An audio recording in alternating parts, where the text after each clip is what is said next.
I started thinking about this after I got voted into the Hall of Fame. And the more I think about it, the more I think it's true. And now I know it's true and I believe it. Here's the deal. I think over in the Hall of Fame, that during the day, the people go through and they look at everything. And then at night, there's a time when they all leave. And all the fans and all the visitors leave the Hall of Fame. Then there's just the workers. Then the workers start to leave.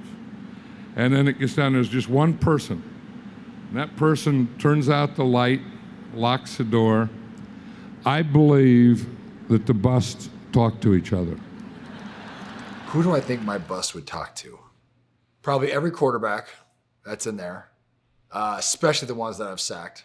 You know, just whisper in their ear at night, haunt them. The situation is, I think about going through college playing against Mel Blount, and I'm still trying to figure out why he beat me up in practice every day.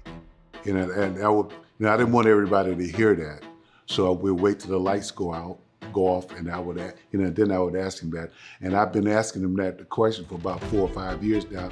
And I think somebody just turned the lights on, and he never gets a chance to answer it.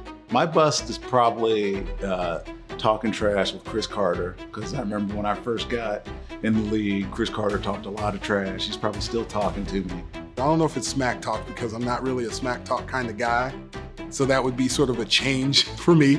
Now, if I was gonna talk trash to somebody, it'd probably be, me and John Randall would go back and forth, because I never talk trash to John, but he's always talked trash to me.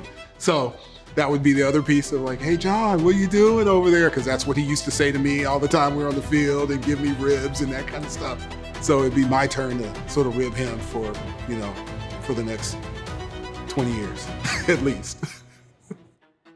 And then again, I would turn to the other side and look at Dick Vermeil and say, why did you work me so hard, in practice every day? A bunch of the defensive backs, I would talk to them saying, why did they cheap shot me?